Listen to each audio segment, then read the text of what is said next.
to the International Association of First Ladies for Peace session in the International Leadership Conference, ILC 2021, an event that focuses on the new vision and moral leadership through peace building and development grounded in universal principles.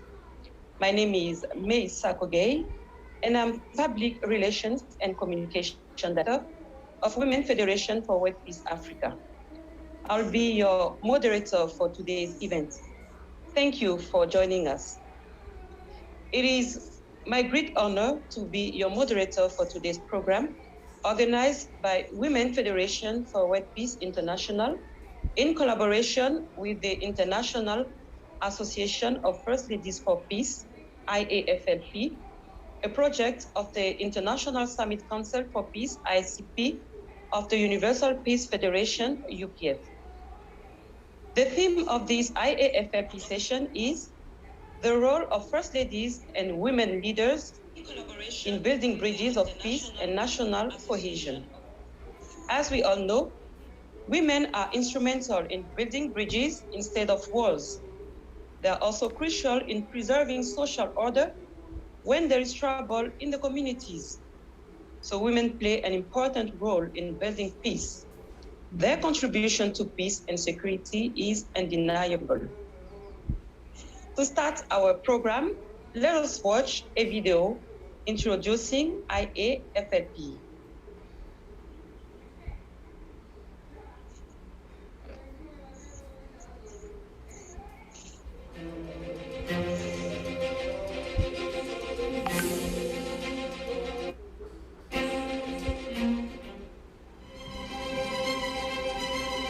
One year after its creation, the first General Assembly of the ISPC took place at the 2020 World Summit and had for theme the realization of an ideal world of peace centered on coexistent mutual prosperity and universal values. It brought together nearly 7,000 high-ranking personalities from 171 countries, including 120 former and current heads of state and government. The former Secretary General of the United Nations, Mr. Ban Ki-moon, delivered the welcoming address. Several heads of state and government then highlighted the vision of the ISPC through speeches. I'd like to thank and extend my special gratitude to Dr. Hak Ja-han for hosting this summit and commend her long-standing commitment to peace and reconciliation. Por eso me permito felicitar a los fundadores de la UPF, porque están haciendo lo que otros solo hablan. The Mother of Peace encouraged participants to place God at the center of everything and called for the realization of peace in the world. 우리는 하늘 부모님 앞에 참 효자, 효녀, 충신이 되는 길을 가야 할 것입니다.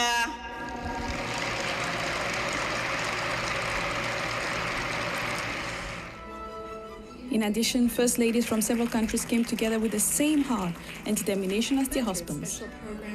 Thanks to the ISCP, in December 2019, the Republic of Palau successfully organized the Asia-Pacific First Ladies Summit, which brought together 80 women leaders, including 20 First Ladies. These ladies launched the International Association of First Ladies for Peace in order to solve, with a mother's heart, the fundamental problems of the world and thus spread the women's peace movement. We must look into ourselves, draw upon that value, and work together as women traditionally would to create solutions to challenge the threat that our families are facing in our homes and our nations. Let's take this opportunity to build strong relationship and partnership for our future and for the future of our children. The Mother of Peace is determined to achieve a world of harmony and peace with a motherly love. Accompanied by the Association of First Ladies, they will broaden the horizon of a world of peace through close collaboration with the ISCP.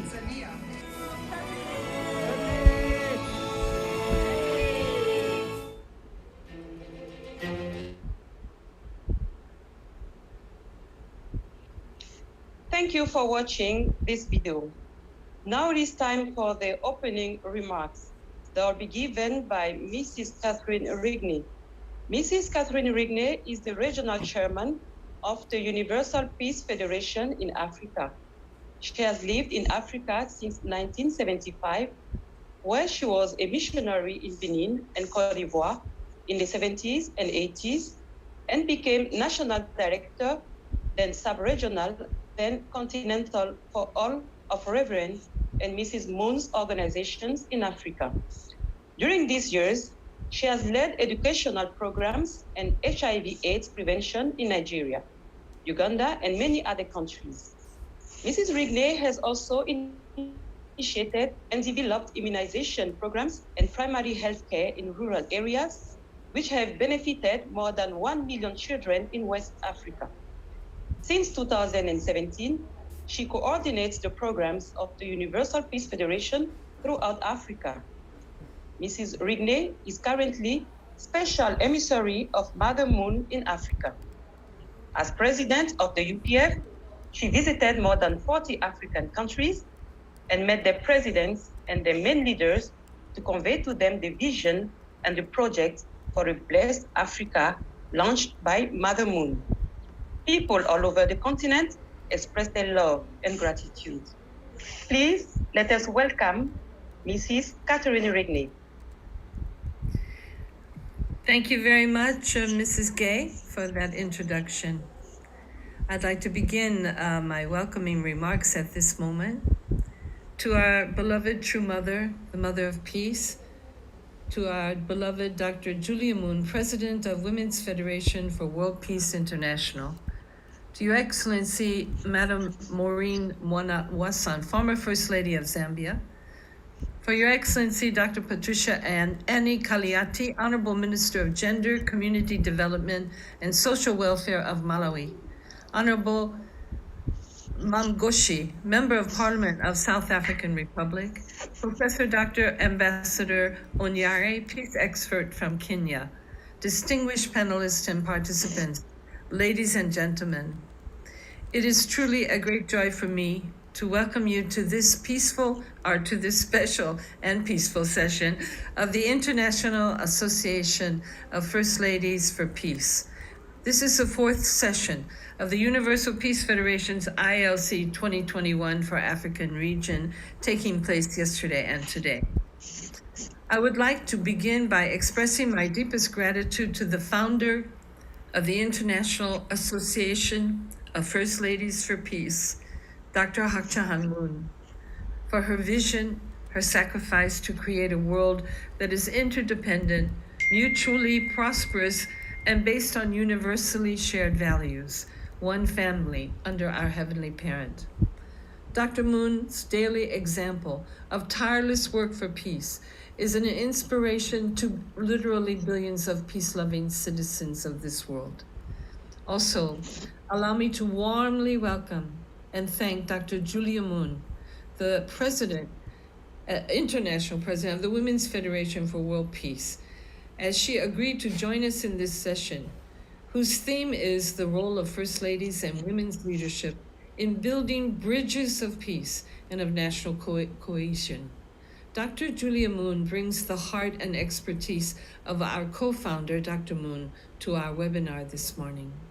As you may know, throughout human history, women as wives and mothers have always played a central role in supporting their families in all aspects of life, nurturing and raising their children to be virtuous citizens of their nation and the world. They have also been decisive contributors to reconciliation, peace building, reconstruction, and development in the wider society and in the entire world.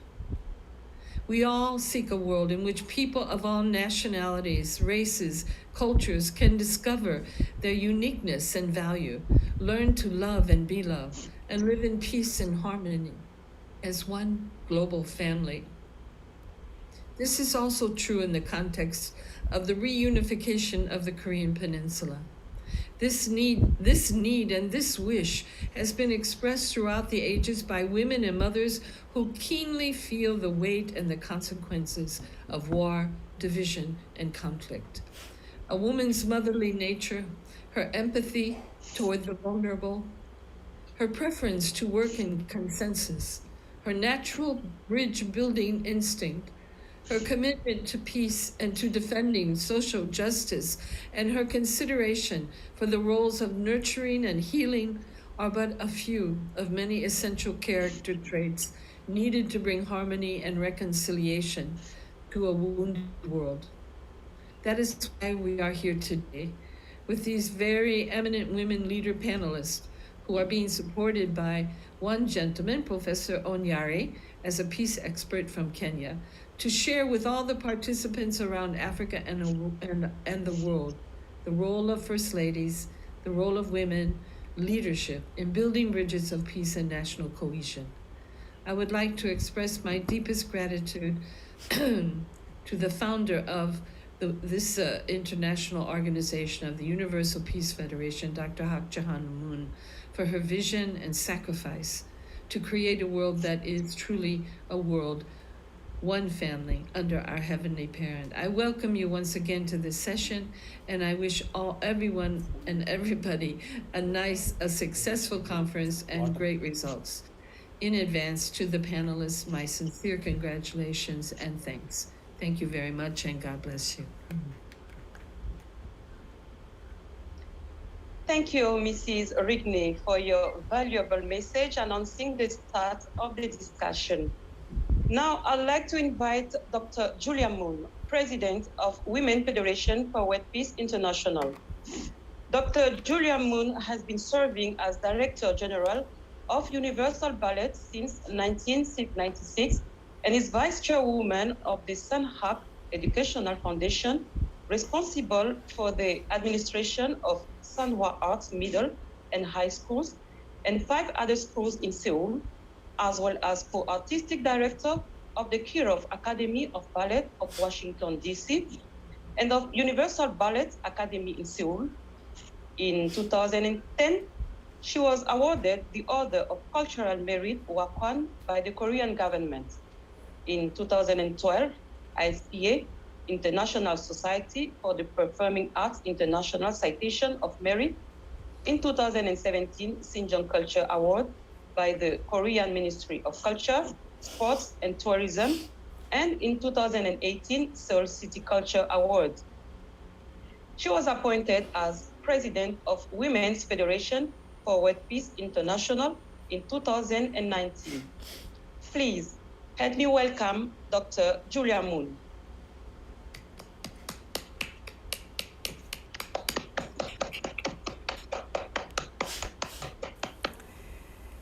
Respected women leaders, ladies and gentlemen, good morning.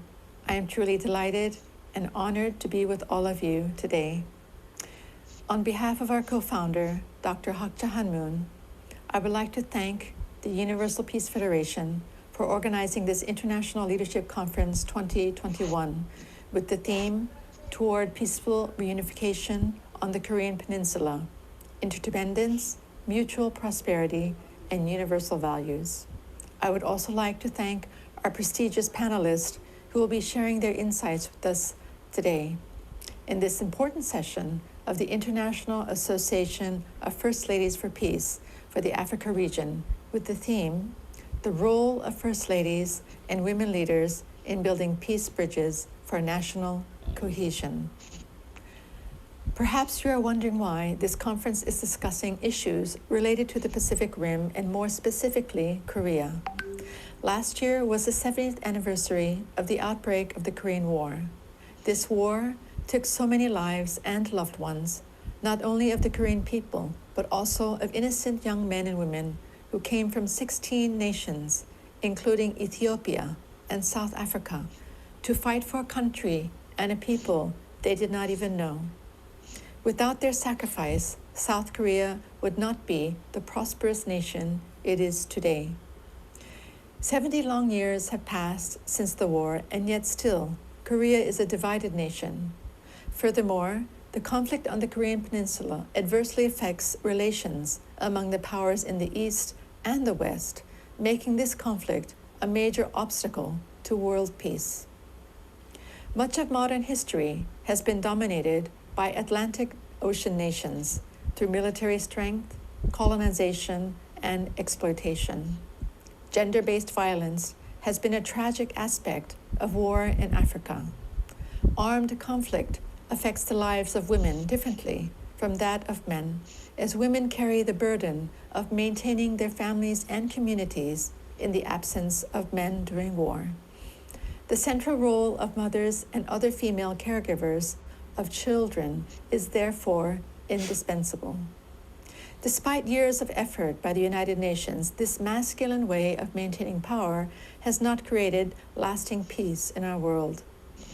While advances in technology and development have improved standards of living for many, there has also been an increase of social alienation and anxiety, as well as environmental degradation that is irreparably destroying our planet.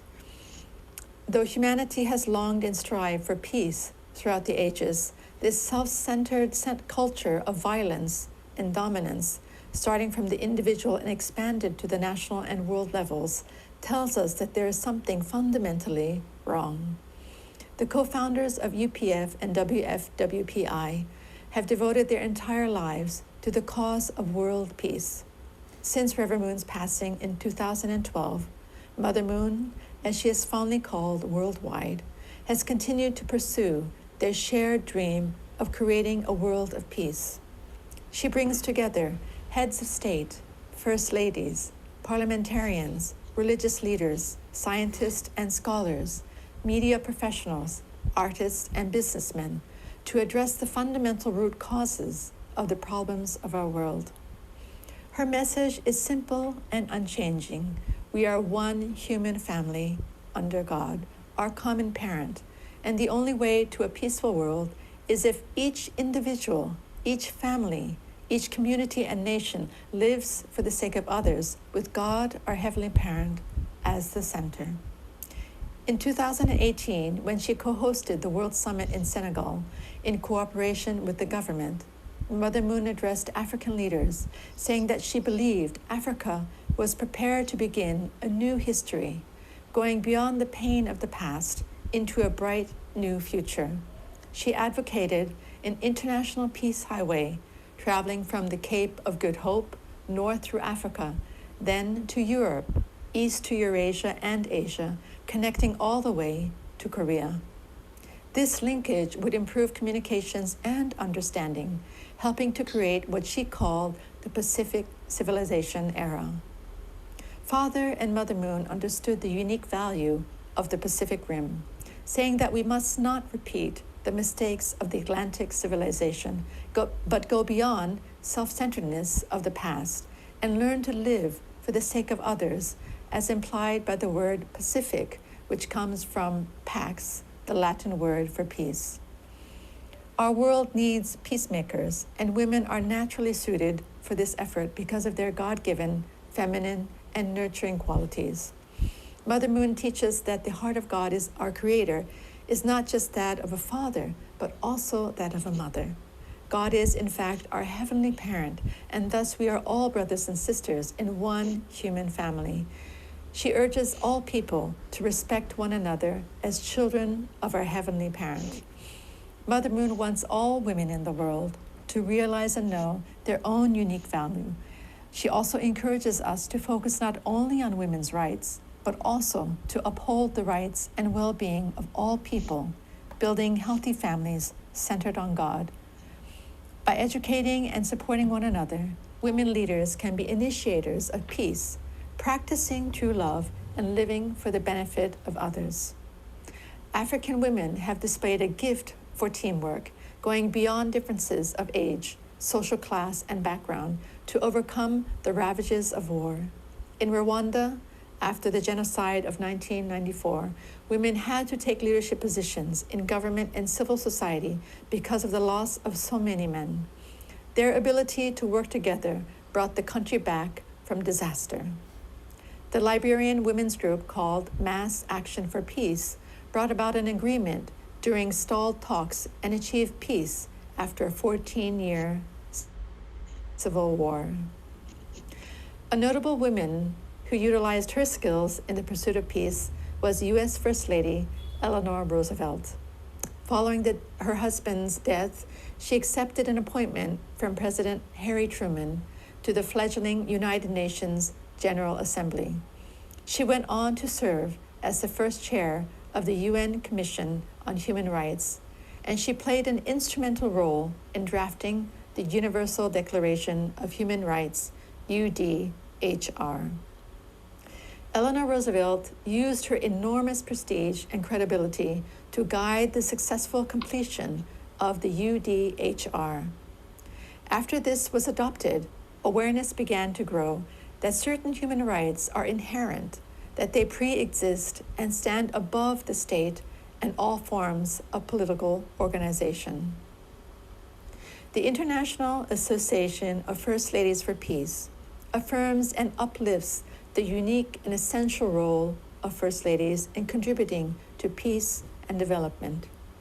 Like Eleanor Roosevelt in her time, may each of you contribute your own special talents, your own prestige to this world in crisis. I sincerely hope that IAFLP can become a platform for First Ladies to go beyond regions and come together on a global level. Together, let us raise the consciousness of people everywhere in order to bring about a world of lasting peace based on interdependence, mutual prosperity, and universal values. We very much look forward to a fruitful session. Once again, thank you all for joining us today. Thank you, Dr. Julia Moon, for your informative and edifying message. Moving on to the next part of the program, I'd like to introduce our first speaker, Dr. Maureen Monawasa, First Lady of the Republic of Zambia from 2002 to 2010. Dr. Maureen Monawasa is Zambia's third First Lady. She's a legal professional with extensive exposure to government.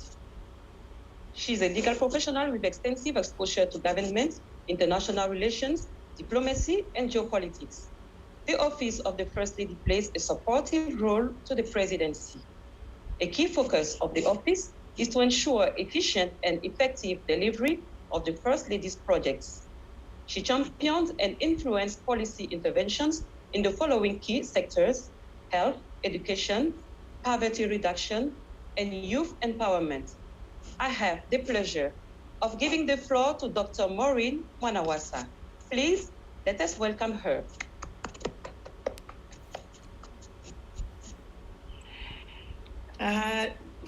Our dear guests, thank you very much. Good morning to everyone. My presentation this morning is titled South-North Korea, an Appeal for Unity. Ladies and gentlemen, the division of North and South Korea, we all know, is as a result of an agreement between USA and the Soviet Union after the Second World War. Before this, Korea was under Japanese rule.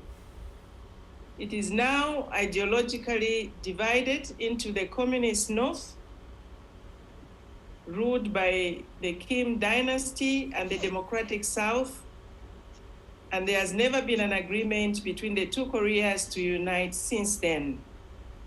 After North Korea invaded the South in 1950 up to today, no peace agreement has been signed, while the big powers have been backing up their allies correspondingly. The cause of the division is as a result of a clash of ideologies imposed by other superpowers and is not by the will of the general Korean people. We are all aware that there is a stalemate in talks for peace and unity after President Trump's attempt to negotiate with North Korea. The question we ask ourselves, what are the options available? Unification by force, of course, is unthinkable. There is fear and distrust on both sides. Every side wants to preserve its system. How can this rift be bridged? Is it to forgive, love, and unite? one must take the first step to eliminate fear and win the trust of the other. I think it is time for the Korean people to take the matter into their own hands and firmly resolve the decision to come together. Their vision should be for a free, united, prosperous, and neutral, peaceful Korea. Appeal the big powers to give a chance to the people of Korea. There must be trust. Trust there is a solution to all problems. We all believe in God and God's love. Have the courage to take away doubts, fear, self-interest, forgive each other, get rid of enmity. When two brothers are fighting, they need an impartial mediator. UPF has been investing a lot of effort to bring the two Koreas together, suggesting a win-win approach. Each system has its own strengths and weaknesses. With respect, humility, sincerity, and determination, legislatively and professionally verify what works and what does not work. Come to agree on values, endorse mutual prosperity and interdependence, and create harmony. As the saying goes, love your enemy. Both sides then must practice honest self-criticism, perhaps something held most dear. Realistically, it is a tough task requiring sacrifice and strong resolve. The long separation has also created differences in culture and the people. The reward will be great, not only for a united Korea, but for the world at large. A lot of resources will be made free and benefit everyone. But who takes the first step? I quote, "Forgive, love, unite," as Mrs. Moon many times counseled, peace begins with me. My approach may seem unconventional as a mother. I'm mostly concerned about the situation of the women, the children, and the vulnerable who bear most of the impact and detrimental consequences in this is really an overdue conflict. Each side has its own problems, and the other side may have answers to it. Right now, we are ravaged with the COVID-19, and the recent East Asian drought even increased the burden of the peoples of North Korea. Will South Koreans save their brothers and sisters with no such much needed help? Will North Korea show sincere gratitude?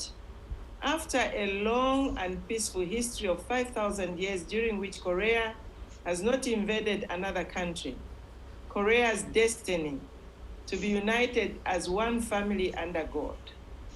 We encourage the leaders to preach peace, live peacefully among ourselves as a people, should be the pinnacle of humanity regardless of color, creed, and station in life. Spiritual teachings are very clear with regard to issues of peace. The absence of peace is chaos. A chaotic situation is rooted in the selfishness of mankind. Therefore, it's cardinal that at every given time, through different platforms such as ours and interventions, peace must be discussed. Peace must be encouraged.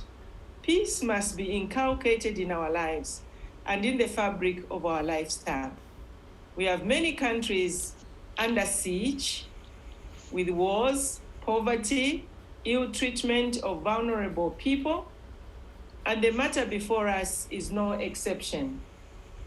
Leaders must always remind themselves that for them to be leaders, they need a following, and the followers are the people in their communities who must enjoy a peaceful lifestyle. May I be allowed to end with a Bible verse, Psalms 133, verse 1 to 3. which says how good and pleasant it is when God's people live together in unity. It is like precious oil running down on the beard, running down on Aaron's beard, down on the collar of his robe. It is as if the dew of Hermon were falling on Mount Zion, for there the Lord bestows his blessing, even life forever. Dear ladies, it is indeed a great thing that we all families, friends, tribes, races, neighbors, workmates, believers, live in harmony, and when we do, we attract the Lord's blessings and life forever. Thank you for listening. That was my presentation this morning. Thank you so much. Thank you, Dr. Maureen Monawasa, for your inspiring message. Our next speaker is Dr. Patricia Ani-Kaleati. Honorable Dr. Patricia Ani-Kaleati is a Malawian seasonal politician and former educator. She is Minister of Gender, Community Development, and Social Welfare, who held various ministerial positions in the past. Dr. Patricia Ani-Kaleati has passion in helping vulnerable people, especially children, elderly, and people with disabilities. She has so far managed to end early marriages through engaging local chiefs in our communities. She holds a PhD in development studies, master's degree in counseling and guidance, bachelor's degree in finance and investment, advanced diploma in community development, certificate in education. Please let us welcome Dr. Patricia Ani-Kaleati. Thanks so much. Thank you so much, Your Excellencies, the chairpersons, Dr. Jurin Moon, and Catherine, Madame Maureen, and the Professor Dr. Amba, and all my seniors present this morning and afternoon. I would like to thank the chairperson of our Universal Peace Federation, Dr. Thomas Walsh, and also the president of the UPF, Madame Moon, for allowing me the opportunity to contribute to say a few words in the Association of Women in Building Peace.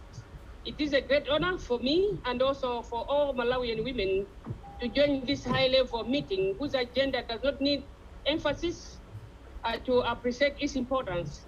This resonates well with the Malawi Nation Action Plan on the United Nations Security Council resolutions 1325 that seeks to involve women at all levels of negotiations and also mediation for peace during conflict, and as well as closing the gap in building the nation together.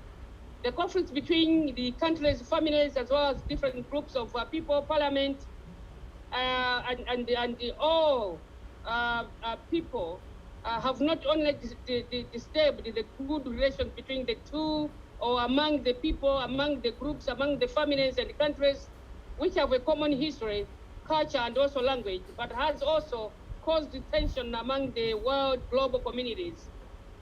Your Excellency, these conflicts have negatively impacted the world's economy and also the well-being of Malawi women, boys, and girls.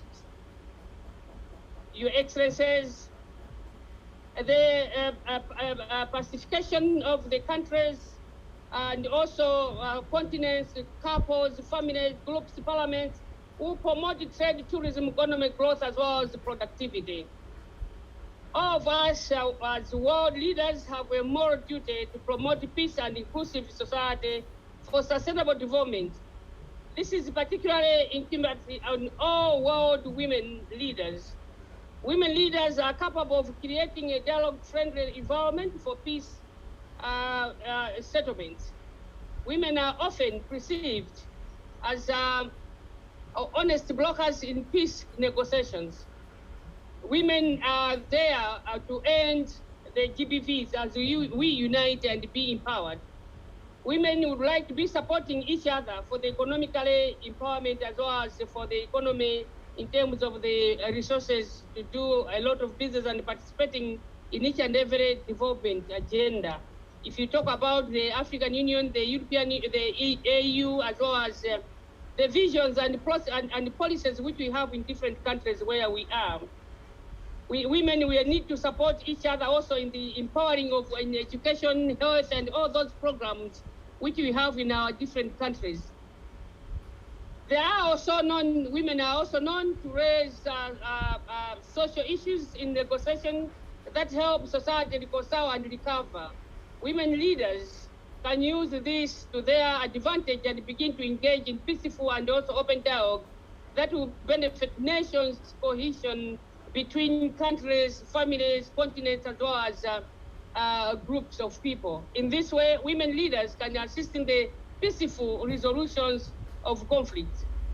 Your Excellency, secondary women throughout history have been successful in being a voice for people who are disadvantaged. Talk about the persons with disability, the ultra poor families. Women have fought for the rights of those in disadvantaged positions alongside the fight for their own rights. Through relentless activism, women are being heard and are also getting closer to accomplishing what they want. And this is what we salute the President and the Chairperson for bringing us together and see how best we are to move forward in closing the gap. Whether it's suffrage or also economic equality, women have shown resilience in advocating for social justice and peace. This is the role of women in leadership. Leadership can also support services that cater to the needs of groups that are displaced by conflicts, especially countries which are in wars, and also those countries which are really affected because of floods, as well as all countries globally, which we are challenged with the COVID-19. Women have the influence to promote the provision of relief items to vulnerable groups and also enhance the quality and also efficiency of relief services.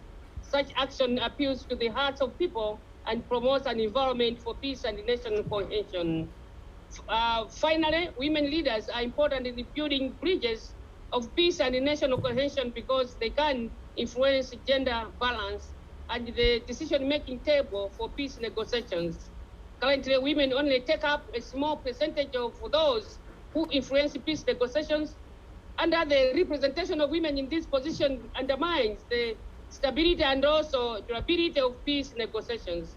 Women's issue includes ending violence against women and girls need to be represented adequately to ensure peace that is decent and also well-being of everyone as defined by the United Nations. Hence, as women, we need to team up and support each other and make sure that we are all in decision-making and make sure that we are also polishing our papers so that we should not even leave any woman behind as we are looking forward for the development of our nations. In conclusion, Your Excellencies, the Chairperson and the President of UPF, Madam Moon, I would like to stress that the government of Malawi and his leadership, Dr. Lazarus Chakwera and the Vice President, Dr. South Streamer, they are committed to contribute to the peaceful reunification of our peninsulas and Korea peninsulas and also of East people and also the people of the global people as well as countries and nations and even in parliament, in the families and couples. We shall work with all friends and people of goodwill to ensure that this is realized. The government is also committed to enhancing the participation of women in all structures and the processes that maintain peace through strengthening legal frameworks at local as well as international level. I would like to thank the Universal Peace Federation for bringing the world together on this important agenda, and I pledge to support this initiative. And I also pledge to work with my fellow ministers and women at large, be it at local, international, region, as well as the nation. Malawi fully supports the peaceful reunification of government, countries, continents, groups, among women and also families, and even churches, parliament, and ourselves as women at large. May God bless all global women and those who are suffering. Let them be given hope. And those who are looking for the decision-making programs, let what their wishes come true. We thank you very much, the Chairperson. We thank you very much, the President. And our seniors are present in this meeting, all over wherever they're listening. May God remember Malawi women in a special way. Thanks so much, Your Excellencies.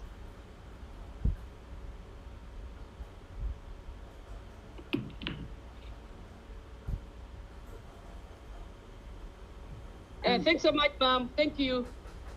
Thank you. Thank you, Your Honorable Dr. Patricia Annie Caliati, for that informative remarks. We are very grateful. My name is Flori Lebaba. I am the Women's Federation for World Peace Regional Secretary General. Our moderator is having some technical issues now, so I'm coming in her behalf. Our next my apologies that I've been coming in, going out because I'm having another meeting. So please forgive me, and may God bless you for giving me that chance and also for listening. Thanks so much, ma'am. Yeah, thank you. We really appreciate. We are very grateful, Honorable Dr. Caliati. We'll keep in touch. Thank you so much. God bless. Yeah, thank you. Yeah. Thank you, everyone. Our next speaker is Honorable Makosi Clara Dikale, Member of Parliament in the Republic of South Africa. Makosi Clara Dikale is married to Kosi Dikale of the Bakoni tribe. To be the queen of Makosi is married to Kosi Dikale of the Bakoni tribe. Her husband is the chief provincial chairperson of Limpopo House of Traditional Leaders. This makes Makosi to be the queen of Dikale tribe and the first lady of the House of Traditional Leaders. She is a provincial chairperson of Congress of Traditional Leaders Women's Wing. She is a national treasurer of Congress of Traditional Leaders. She has served as a member of parliament since 2009 to date. For 2 terms, she has been a member of National Council of Provinces, where she served in different select committees, including economic development and trade and industry. She served as a House chairperson for 5 years. She is now a member of the National Assembly in a national parliament, serving as a whip for the Joint Standing Committee on Intelligence. Ladies and gentlemen, please help me to welcome Honorable Makosi Clara Dikale.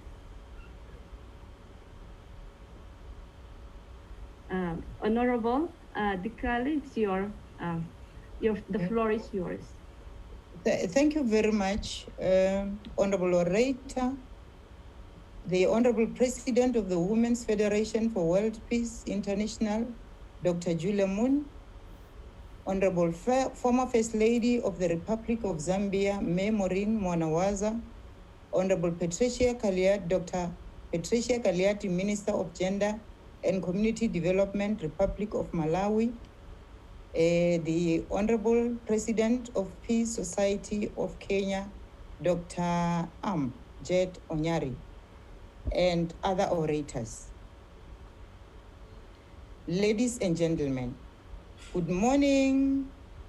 Join Achim, Chichewa, Habariza, Azubuhi, Mwauka, Bawani, Tovela, Annoying Haseo.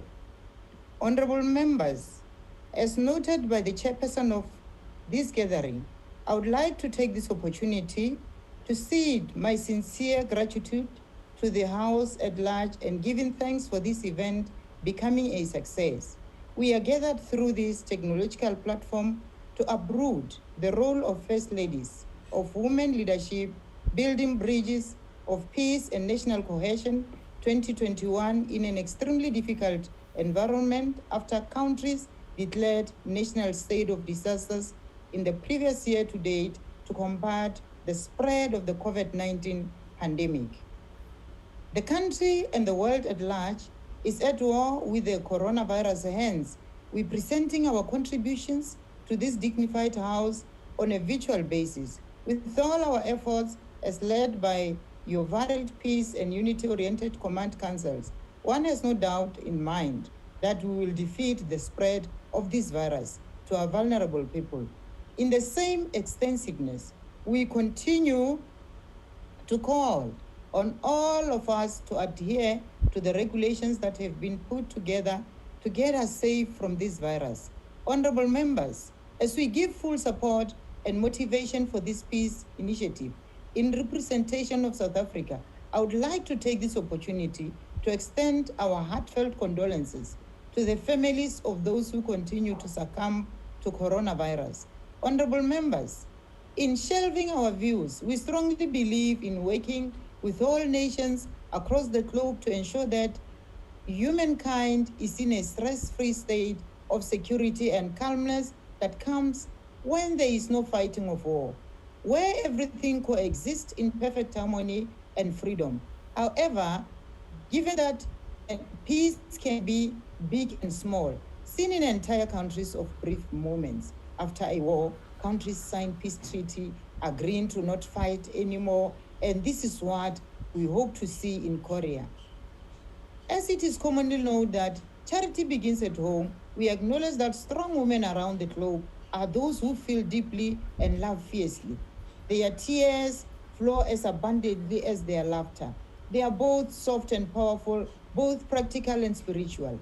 They love, they forgive, they walk, they let go, they try, and they persevere no matter what life throws at them. And we have witnessed this in the year 1956, August 9 in South Africa, where thousands of South African women ranging from all backgrounds and cultures, including Indians, coloreds, whites, and blacks, slashed a march on the Union buildings of Pretoria to protest against the abusive past laws.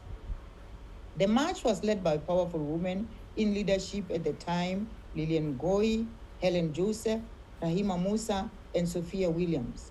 Given ready handles to uphold the sacrifices and humility by our heroines, the following are of importance for world peace and cohesion. The importance of women leadership in creating conducive and peace-oriented environment for national cohesion.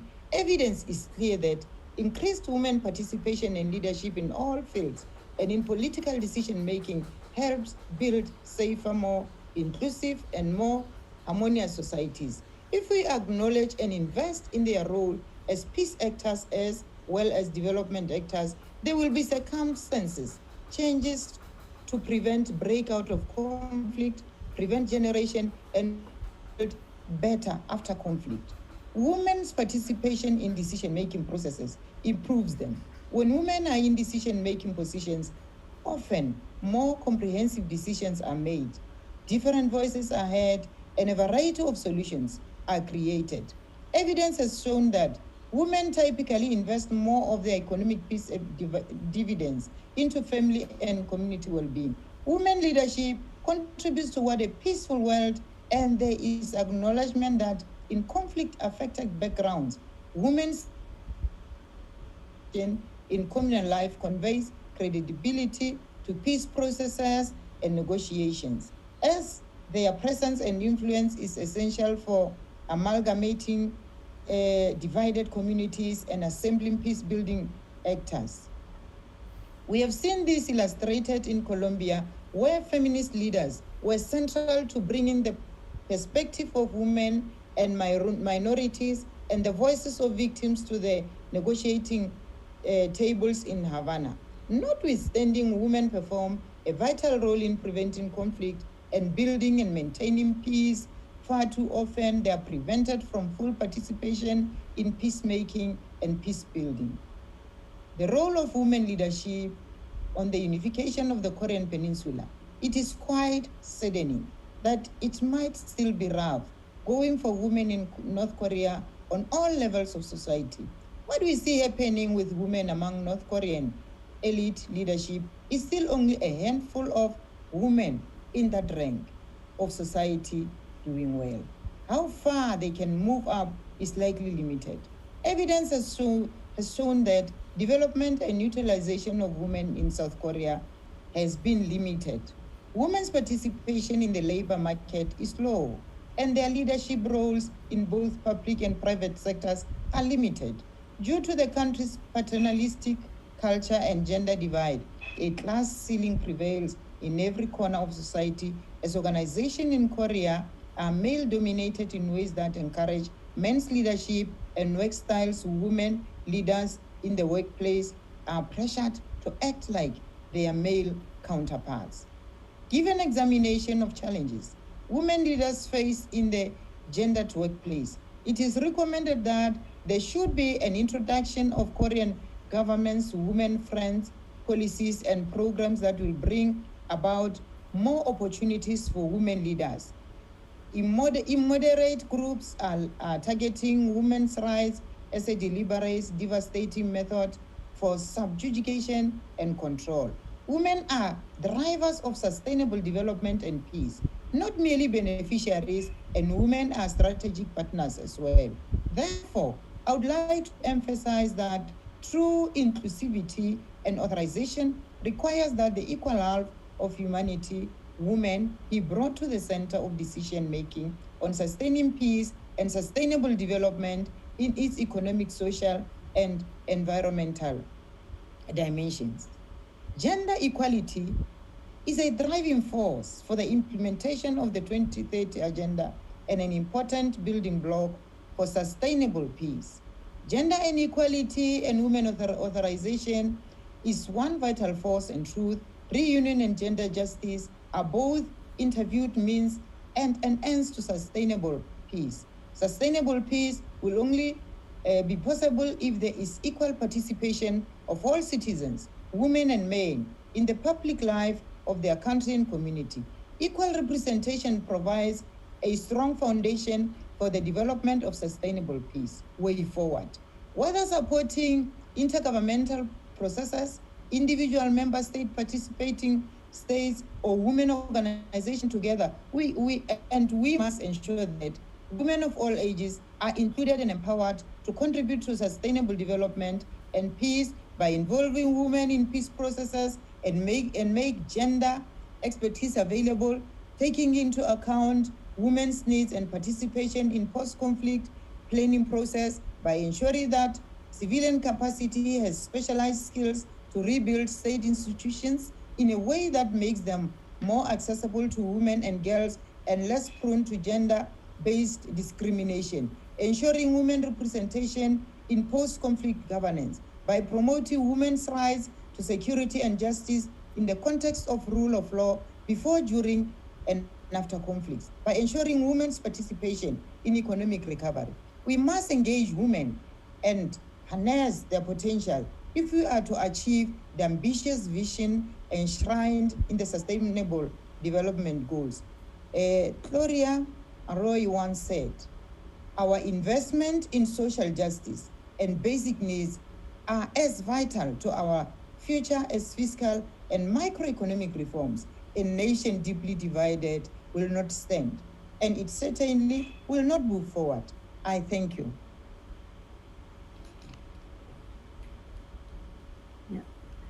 Thank you so much for your outstanding intervention and remarks, our Honorable Makosi Dikali. Next, I will introduce our next speaker. It's Professor Dr. Ambassador Jared Onyari. Professor Dr. Jared Onyari Akama is a chaplain and a certified chaplain of the Everlasting Gospel, a certified professional mediator, an environmental impact assessment lead expert, regional statesman of I Change Nation, Ambassador for Peace of Universal Peace Federation, President of Peace Society of Kenya, President Global Peace and Development Association. He completed his BA Economics and Geography from Egerton University, BA in Theology from Northwestern Christian University, MBA from Africa Nazarene University, majoring Project Management, MA Development Studies from St. Paul's University, majoring in Peace Building and Conflict Transformation, and PhD in Professorship from United Graduate College and Seminary International.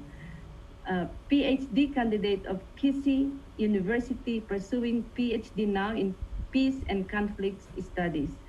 Please, ladies and gentlemen, help me to welcome our next speaker, Dr. Jared Onyari.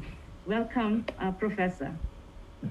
Thank you so much for that elaborate introduction. And let me just say that it is a big honor for me to find myself in the midst of these honorable ladies.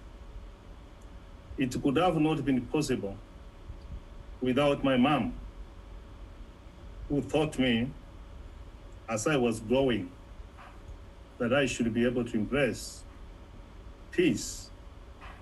Because peace, there is no institution which can teach peace. There is no institution which can teach hatred. There is no institution which can teach integrity. There is no institution which can teach peace. So when I find myself in the midst of these ladies, and the representatives who have presented before me, I feel so much at home. Let me just start by saying, distinguished ladies, this important topic in building bridges of peace and national cohesion. Let me start by saying, peaceful unification of Korea and Peninsula is possible. That is the marking point, and I want to stress that it is possible. If vulnerable, we do not leave anyone behind. Every voice, be it of children, be it of women, be it of men, it must be all inclusive. And a world of peace is possible. When we discuss issues to do with the peace, you don't discuss issues to do with peace without people who involved without being there. My mother taught me nothing about me should be discussed without me. And did I know that my mom was looking at the United Nations Security Council Resolution 1325, that the men all along, we have been discussing peace, about children, about women, without them. And that's why we have not been able to achieve peace. After having said that, and after having laid that foundation, why it is key to involve everybody, because the world has got 7.8 billion people, 7.8 billion solutions. Everyone has got a solution. Everyone has got an answer to give to humanity. And I want to believe that the people of North Korea and South Korea, they have got first ladies. And the first ladies have got a key role to play. And let me just have this to say that sustainable development, goal number 16, talks about peace, talks about justice, talks about stable institutions. Why? It is because peace and justice, there is nowhere you can be taught is the mom. So that's, let me tell you, men are also given the duties of defending their country, defending life, defending properties. They are not given the opportunity to defend about peace. But women, you know what? It is their children, their sons who go to war. It is their husbands who go to war. It is their brothers who go to war. It is their uncles who go to war. So, if men can protect property and life, then a woman can also protect peace, so that we ensure the son is protected. The life of the son is the role of the first ladies. So this rare gift which God gave women, men don't have it. And if you have it, thank God, it is very rare. They give it of intuition.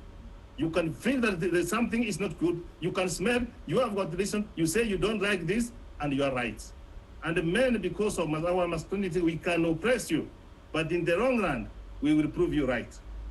For the instant, to ensure that women believe in justice, the case of Pilate, when he was going to sentence Jesus, the wife sent a note to Pilate That's Matthew 29, verse 27, verse 19.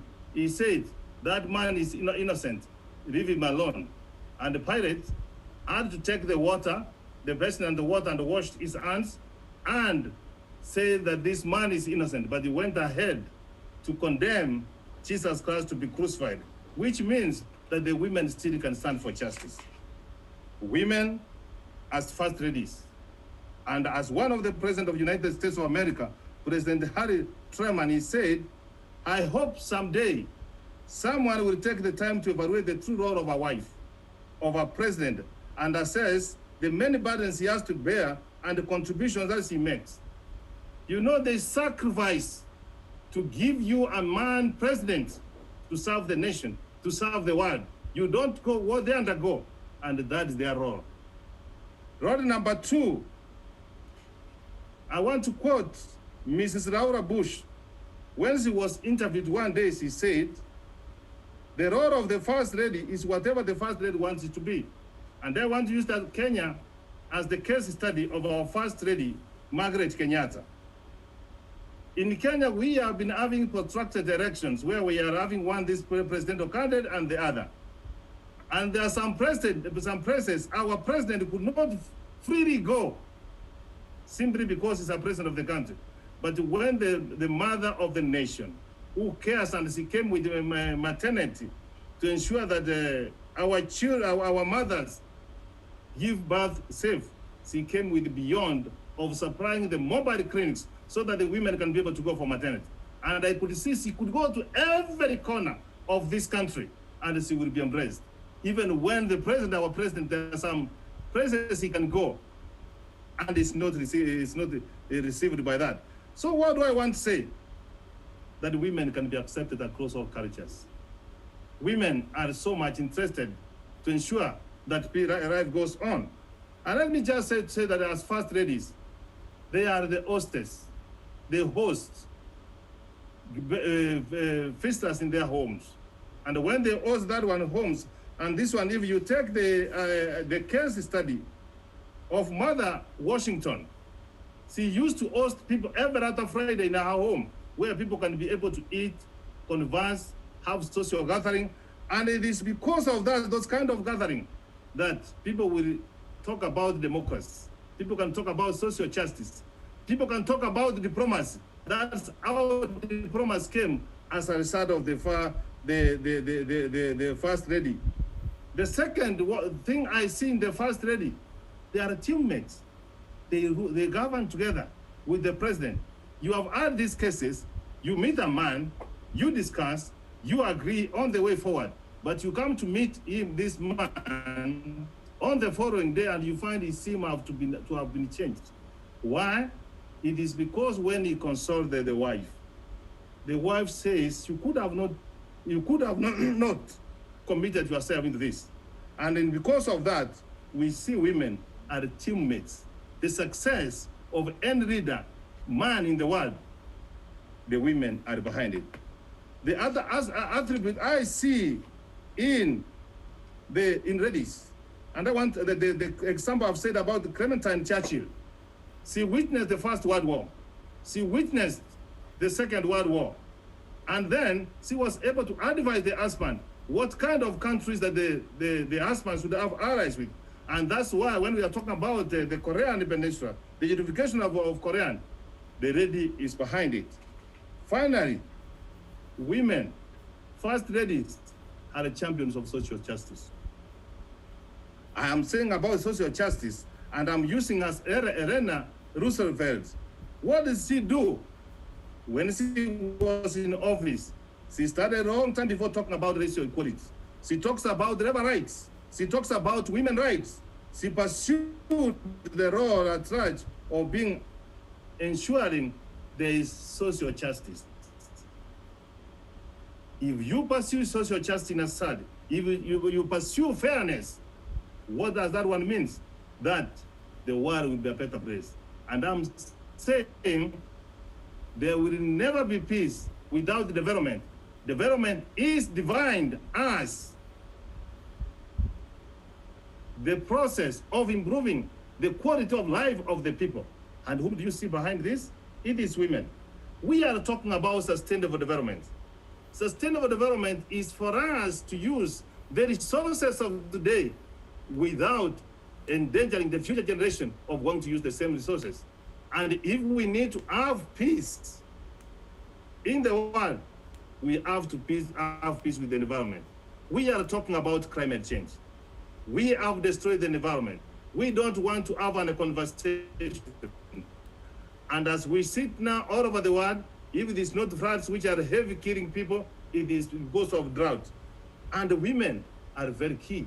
They take care of the environment. The last point I want to address is on policy advocacy. Women are good at advocacy. If you want an issue, you use women. They can advocate it very, very effectively. Finally, and in my closing remarks, I am saying that, and I want to quote the Secretary General, the former Secretary General of the United Nations, Kofi Annan. In one of the sessions, he said that the United Nations Security Council on security and peace, he said women, peace and security. For generation, women have served as peace educators. I have said that point. He said both their families and their societies, I have said about that. They have proved instrumental in building peace rather than what we see. So the women, when you talk about peace, it is women. That's who they are. The United Nations Security Council Secretary General, Kofi Annan, attested this. So nothing should be discussed about women without women on the table. They have got a role to play. Every voice matters. Every conversation is very important. So to move forward and to have the unification of Korea and the Peninsula, let us involve women of their mother love. Because why? Women are in contact with the realities.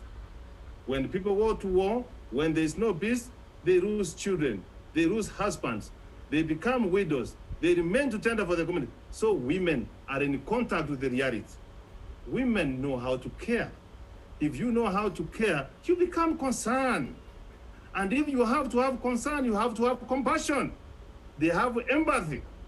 And to have the empathy is people are able to confide their wood at keeping confidential information.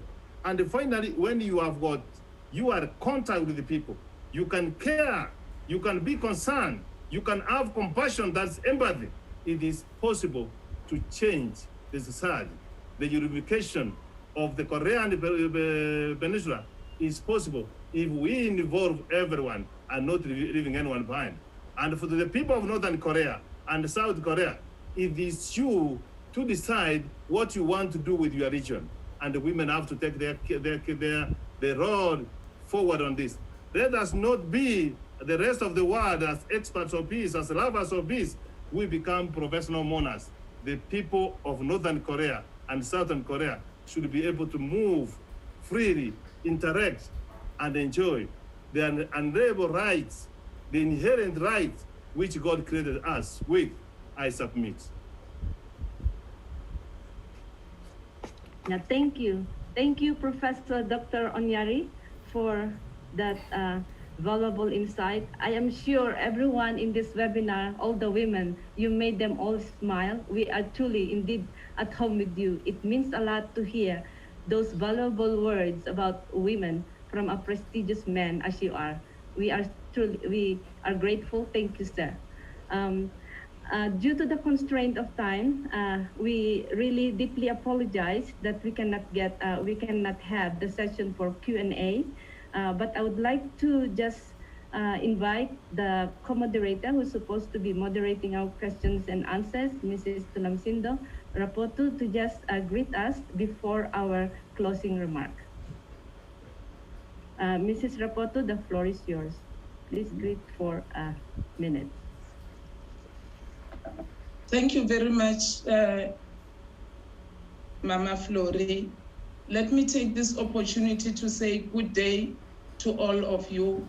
and protocol observed. As having been introduced, my name is Thulamsindo Rapotu. I am actually a poet, and because we do not have time, maybe I will have to graduate into that level of poetry, just to say to you, I am a caterpillar digging the freedom furrow.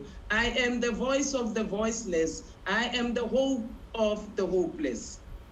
American author Zig Ziglar said, fear has two meanings.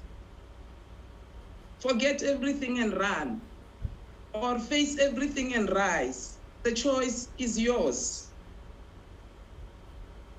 Because we are not going to have any question, I will just pause and respect time, but I remain Rakgadi Thulas. Thank you very much. Yeah. Thank you, Ma'am Rapotu, for that wonderful words. Now, let's move on to the closing remarks from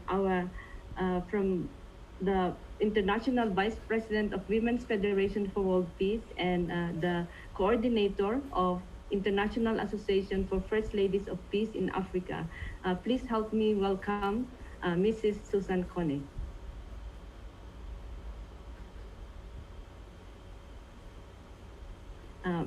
Mrs. Kone, the floor is yours. Okay. Good afternoon, everyone. Your Excellencies, honorable leaders and panelists, distinguished guests, and all our participants worldwide. I wish to thank all the speakers who gave their all in contributing towards the IFLP session, whose topic is the role of the First Ladies and women leadership in building bridges of peace and national cohesion. There is no doubt that women have a special role in building and nurturing peace in the world. Our first speaker, Her Excellency Madam Maureen Mwanawasa, the First Lady of the Republic of Zambia, 2001-2008, highlighted the importance of preaching peace and living peacefully among ourselves as people, regardless of color, race, creed, and background, and sent us the reminder that leaders should lead by example. Our second speaker, Honorable Dr. Patricia Ann Kaliati, the Republic of Malawi, Minister of Gender, Community Development, and Social Welfare, gave an elaborate speech on women and their position in making and advocating for peace. And she said that women need to support each other and fight for their own rights. They have the traits of being honest and can play the role of even peace brokers. The third speaker, that is Honorable Makosi Clara Digare, Member of Parliament of South Africa. She stressed the importance of women leadership in creating a conducive and peaceful-oriented environment for national cohesion. We also have the last speaker, that is Dr. Jared Onyari, the President of the Global Peace and Development Association, reminded us the role of mothers.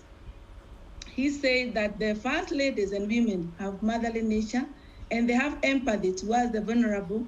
Their presence to work in consensus have the natural bridge building instincts, have commitment to peace and to defending social justice, and have consideration for the roles of nurturing and healing. That is true for every woman. He stressed on the importance of involving women in peace process and make gender expertise available.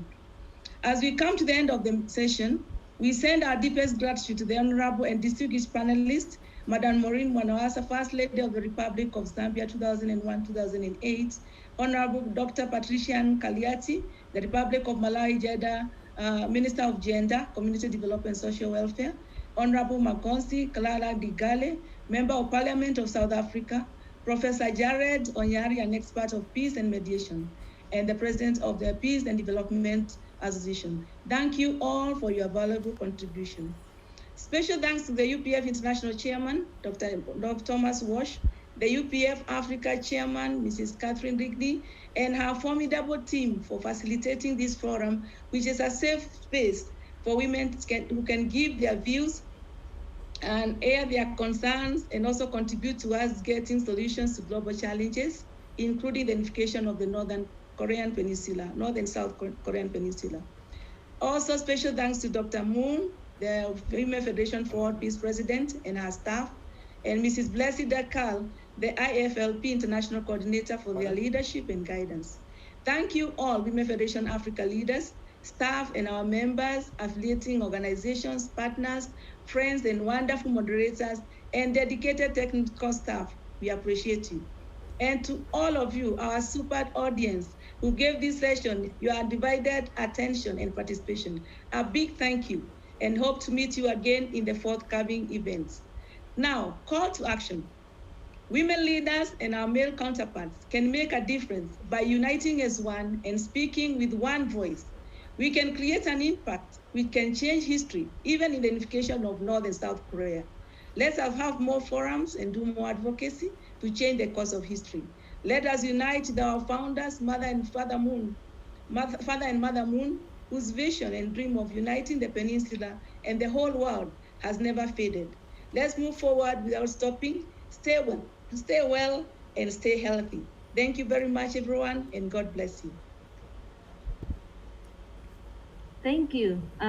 Thank you, our IVP for Women's Federation, Mrs. Kone, for that remarks and the call to action for a unified Korea. At this point, we have reached the conclusion of our event, the International Association of First Ladies for Peace session in the International Leadership Conference 2021. Once again, our most sincere appreciation to all our speakers, Madam First Ladies and youth leaders for your invaluable ideas and contributions. To everyone who joined us by Zoom, thank you all for your time and participation. This is Florily Dwaba. It's been such a pleasure to serving you, and also our moderator, Mrs. May Gay. It's such a pleasure for serving you as a moderator. Wishing you all a productive ILC. God bless you all. Thank you. Thank you.